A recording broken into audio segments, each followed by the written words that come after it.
E, e é isso, gente. Eu vou estar à disposição de vocês.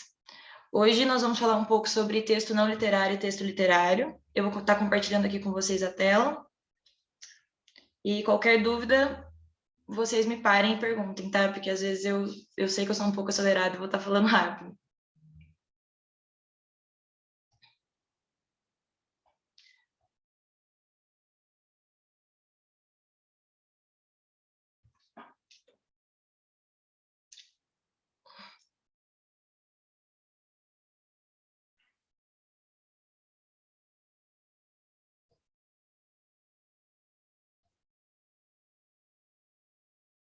Deu certo o compartilhamento da tela?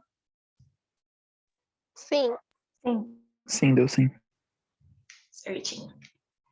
O plano de ensino que foi apresentado para vocês na semana passada, eu tenho certeza de que a Gi fez o melhor possível, então eu vou passar por ele, tá? Em primeiro momento, nós estaremos falando um pouco sobre o que é o texto literário e o texto não literário. Eu acho que vocês já ouviram várias vezes que a leitura ela vai ajudar vocês em outras áreas do conhecimento, quando vocês estiverem prestando o Enem ou outros vestibulares. E pode parecer clichê, mas realmente é verdade. Principalmente essa matéria de literatura, ela vai estar auxiliando vocês, não só nas questões de português, mas em outras matérias afim, por exemplo, matemática, geografia, e não somente nessas. As matérias relacionadas a exatas, elas são muito importantes ter uma interpretação razoável. Além do fato de que vocês vão poder fazer inúmeras conexões entre as coisas que nós estaremos vendo aqui nas aulas de literatura para a hora de escrever a redação, que é uma parcela razoável da nota de vocês. Em primeiro momento, eu fiz uma dissociação do que vem a ser um texto literário e um texto não literário, de forma esquematizada. O texto literário, ele é mais focado na expressividade do autor. Em geral, esse tipo de construção, ela vai vir repleta de manifestações poéticas e vai estar aberta ao espaço subjetivo. Muitas vezes, essa produção ela vai ser destinada ao entretenimento do leitor e vai poder focar principalmente na estrutura ficcional. Daí, dentre as características, eu coloquei que é focado na expressividade do autor, repleto de manifestações poéticas e figuras de linguagem. Nós teremos uma aula específica sobre elas, que é de extrema importância vocês saberem. Aberto ao espaço subjetivo, porque permite que tenhamos múltiplas interpretações, dependendo da vivência que nós temos, do contexto que nós estamos lendo. O uso da conotação, que eu vou estar falando mais para frente, de maneira mais detalhada. Uma interpretação múltipla de plurissignificados e, basicamente, a ficcionalidade. Em contrapartida, o texto não literário, ele vai vir focado numa função utilitária da palavra, referencial. Seria a manifestação do autor na forma concreta dela, o que o significado realmente assume um papel. Por exemplo, o significado do dicionário. Seriam as palavras no sentido que elas mesmas têm. Ela vai relatar fatos reais, de forma impessoal e imparcial, sempre na terceira pessoa. Nós nunca vamos falar de nós mesmos. E ela vai ter muita objetividade na transmissão da informação, porque ela tem um caráter informativo. E por isso ela vai estar utilizando a linguagem da denotação. Aqui eu coloquei alguns exemplos para vocês do que vem a ser denotação e conotação. Provavelmente vocês já devem ter ouvido isso anteriormente, e eu acho bem interessante uma forma para guardar o que vem a ser conotação e denotação. Sempre que vocês pensarem nessas palavras, vocês pensem que conotação, ela sempre vem com um C, que é de coração, ou seja, vai ser uma palavra que vai trazer consigo uma interpretação diferente. E essa interpretação vai estar mais voltada para o sentimento ou para uma subjetividade. E a palavra denotação com a letra D de dicionário, sempre uma linguagem objetiva. Daí, para vocês terem uma noção, eu coloquei aqui, ó, ter minhoca na cabeça, entrar pelo cano, lágrimas de crocodilo, ficar em cima do muro, ficar com o pé atrás, viajar na maionese e viver no mundo da lua. Essas expressões a gente utiliza muito no cotidiano e às vezes a gente nem percebe que está utilizando a linguagem conotativa. Em contrapartida, a gente, quando fala algo objetivo, nós estamos utilizando denotação. Seria como utilizar os exemplos do lado. Fomos pescar e usamos a minhoca de isca. João quebrou o cano, no Pantanal há crocodilos, o ladrão pulou o muro, eu calcei a bota nos pés, pedi um lanche veio sem maionese e a lua é um astro do sistema solar. Como vocês podem perceber, é realmente uma informação objetiva e clara, no sentido denotativo.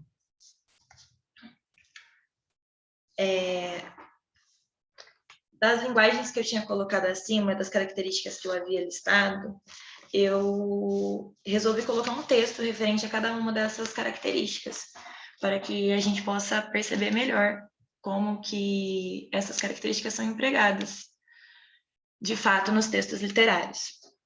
Esse daqui é um texto do Luís de Camões, e eu sei que parece uma linguagem mais complicada, e realmente é, porque ele é um autor antigo, mas eu peço que vocês tenham paciência. Eu falo que leitura, como qualquer outra coisa na vida, depende de rotina. Se você tiver uma rotina para ler, as coisas ficam mais fáceis. Se vocês repararem, eu destaquei algumas palavras em negrito, porque eu quero mostrar para vocês que a função poética nesse texto, ele se direciona à forma estética. Por isso foi utilizada as figuras de linguagem, porque elas vão conferir ao texto uma expressividade à escrita.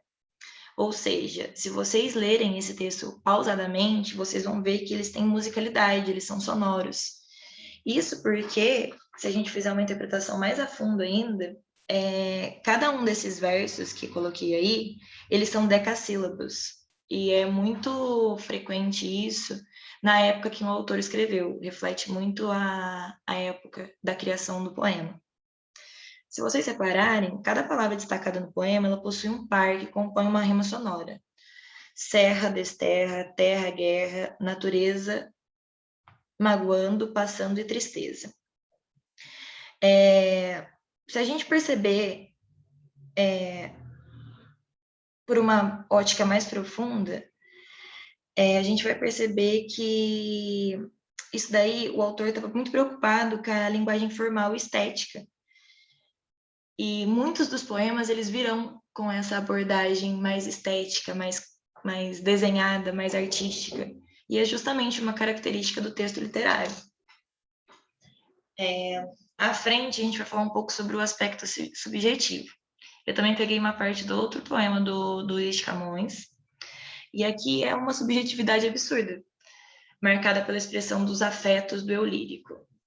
Senti, tudo me enjoa e me aborrece. Senti, perpetuamente estou passando, nas maiores alegrias, maior tristeza. A gente consegue perceber uma sensação de nostalgia nesse texto, como que o eu lírico estava preocupado em expressar, de fato, seus sentimentos. E fez isso por parte de um texto literário. Isso daí tem muito a ver com o âmbito pessoal e individual da linguagem, porque a esfera subjetiva, nada mais é do que a caracterização das emoções, dos sentimentos, dos valores e crenças de um indivíduo. E isso torna ele mais personalista. Vocês vão reparar que o texto literário ele tem esse caráter de individualidade, de subjetividade, e é muito importante que vocês guardem isso. O uso da conotação, que seria nada mais do que a linguagem figurada, que foi o que eu disse para vocês, que ela é repleta de sentidos e significados ocultos, e vão sempre estar dispostos nas entrelinhas. Necessariamente não as entrelinhas, mas fica subentendido para nós que estamos lendo, que a palavra ela assume um significado diferente daquilo que ela é na realidade. Eu vou deixar esses slides para vocês depois disponível, para vocês lerem os poemas com calma. Vou deixar também um resumo escrito, para quem tem mais facilidade, para que nós possamos passar pelas aulas que são tão curtinhas de 40 minutos de uma forma mais rápida, tá, pessoal? Esse poema aí, ele chama Amora e é do Marco Catalão. Ele teve presente numa das provas da FUVEST, alguns anos atrás, e ele demonstra muito bem o que vem ser a conotação. Conotação, isso tá certo. Uma outra característica é a interpretação múltipla ou a plurissignificação. Aqui eu já trouxe um poema mais atual, que é da Ana Cristina César, e chama Em A Teus Pés. E ela permite várias faces interpretativas para nós. É muito comum que a gente vai admitir essas interpretações diversas em um mesmo trecho, por conta do que eu falei anteriormente, justamente, que cada pessoa tem uma vivência de vida, tem um conhecimento de mundo, passou por experiências diferentes, e todos esses aspectos, eles interferem na interpretação que nós vamos ter de um determinado texto. Por isso que a visão pessoal de cada um é muito importante quando nós estamos falando do texto literário.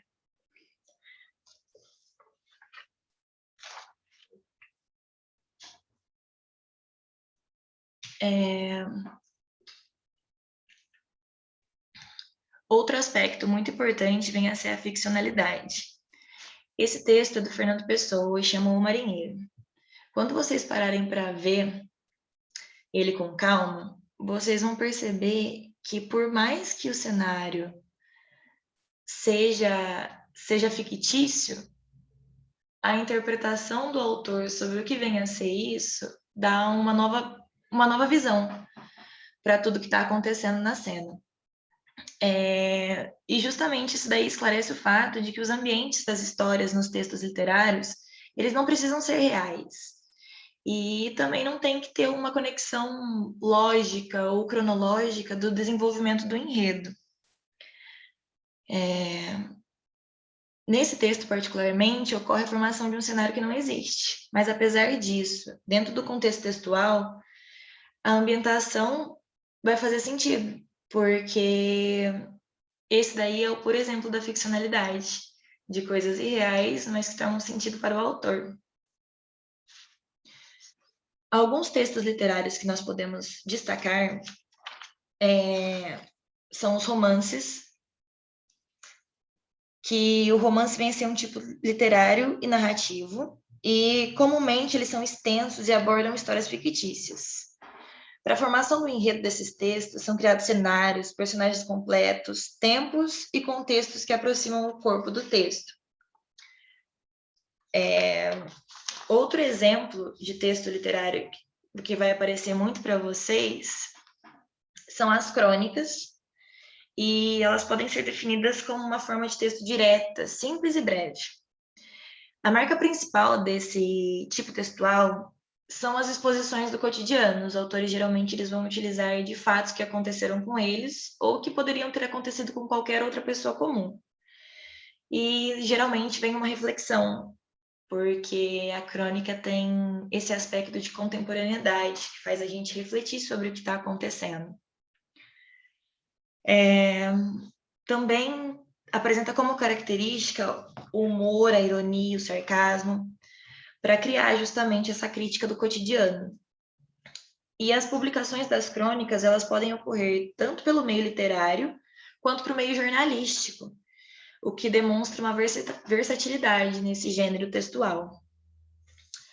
Outro exemplo de texto literário vem a ser o conto, que o conto é também uma literatura narrativa. Mas, ao contrário do romance, ele tem um desenvolvimento de uma história rápida. Para a construção dessa escrita breve, os autores geralmente eles propõem um só conflito para o texto. O que pode acontecer em um ou dois cenários, geralmente não costuma passar disso, porque senão o conto vai ficar extenso, daí perde essa característica, e envolve poucos personagens também. E principalmente o poema, que vocês vão ver muito, que eu acho que é, em linhas gerais, o que mais aparece. E eles são uns textos que sempre virão dispostos em estrofes e versos.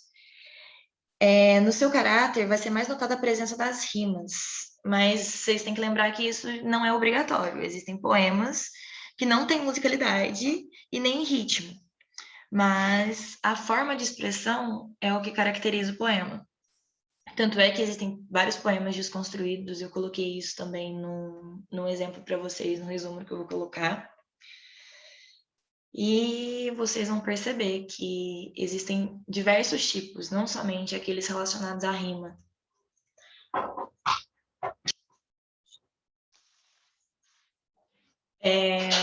Outro aspecto importante que a gente precisa falar é que essa figura de linguagem ela vai aparecer também em músicas, como foi o exemplo que eu coloquei aqui, que são músicas bem conhecidas no nosso cotidiano. Na realidade, é uma das formas que mais se assemelham ao poema, por conta da musicalidade, por conta dos versos, e vocês vão ver com mais frequência. Só que geralmente é mais difícil de aparecer nos textos de vestibulares e Enem. Uma outra característica, agora a gente vai entrar, aliás, nos textos não literários.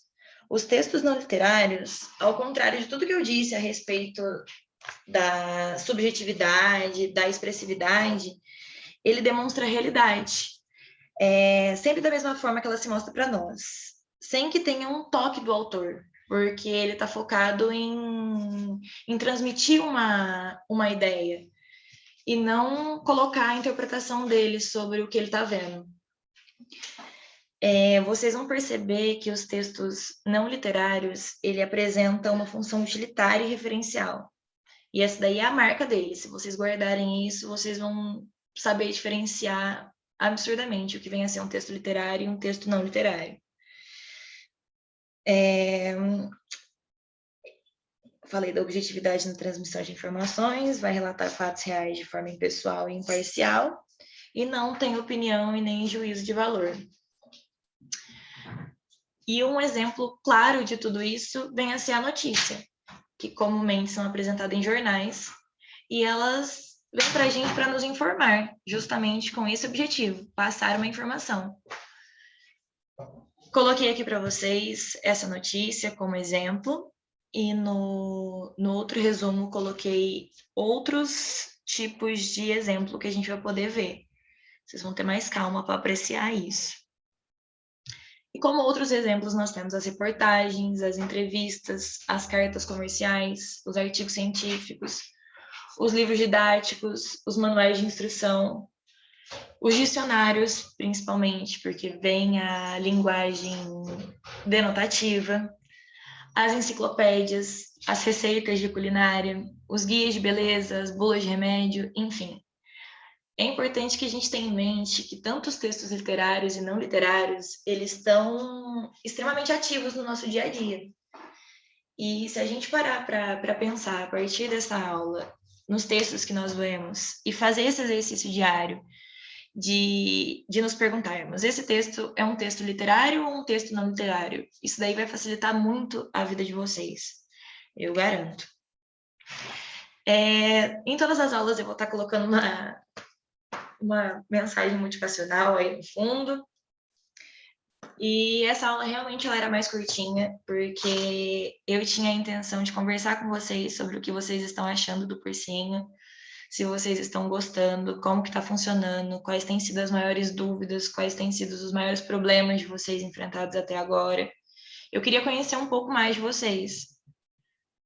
Queria saber como que foi a aula de hoje, se eu realmente estou falando muito rápido, se vocês têm alguma dúvida.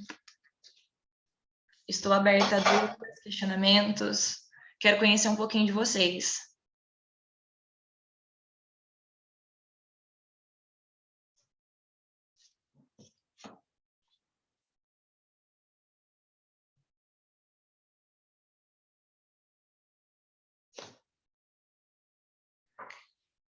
Muito bom, gente. Eu vou deixar o meu endereço de e-mail para vocês lá no nosso grupo, para ficar mais fácil, se vocês preferirem mandar mensagem por lá ou tirarem dúvidas também a respeito das questões. Eu vou estar colocando as nossas questões lá. Não vou ficar cobrando que vocês façam ou deixem de fazer, eu acho que isso daí é responsabilidade individual de cada um. Se vocês estão se preparando para o Enem, estão fazendo esse cursinho, demonstraram interesse, eu acredito que vocês sabem o que vai ser melhor para cada um. Depois de uns 2 ou 3 dias eu libero o gabarito para vocês poderem estar corrigindo. É importante que vocês façam. É importante que vocês tirem um tempinho para ler. Eu sei que vai parecer maçante essa história de leitura e questões enormes e tudo mais, e essa pressão toda que é agora nesse começo, mas eu tenho certeza de que vocês vão abordar isso da melhor forma possível. E essa fase é uma fase que vai passar, é normal. Tipo, eu sei que vocês estão nervosos, sei como estão ansiosos, mas o Enem realmente é um teste de resistência, porque são N questões para muito tempo. É você com você mesmo. Então, é importante que vocês tenham calma para ler, calma para interpretar. Fico muito feliz que vocês estejam gostando do cursinho. A nossa equipe tem professores maravilhosos, o pessoal realmente está muito qualificado para isso.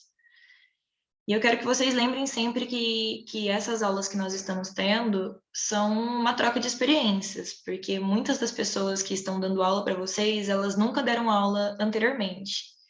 Então, é importante que vocês realmente falem, que vocês expressem aquilo que vocês estão sentindo em relação às aulas, se vocês estão gostando ou não, o que poderia melhorar, quais têm sido as maiores dificuldades de vocês, para ser justamente uma construção em conjunto, tá certo? No mais é isso, gente. Vocês querem falar alguma coisa? Querem se apresentar? Eu não sei se vocês são tímidos, se gostam de ligar a câmera, gostam de ligar o microfone. Estou à disposição de vocês.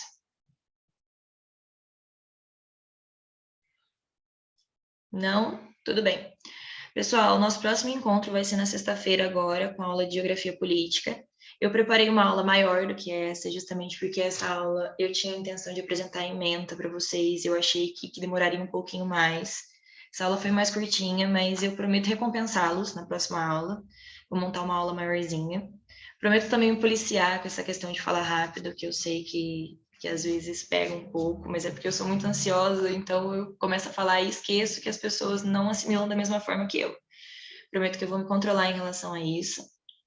E no mais, eu fico muito feliz de estar participando disso novamente. E qualquer dúvida, eu estou à disposição, tá certo? Uma boa noite para vocês. Uma boa semana, um restante de semana, e a gente se encontra na sexta-feira, tá certo? Sim, obrigado, igualmente. Obrigada eu. Tchau, boa noite. Tchau, boa noite. Tchau, boa noite. Boa noite.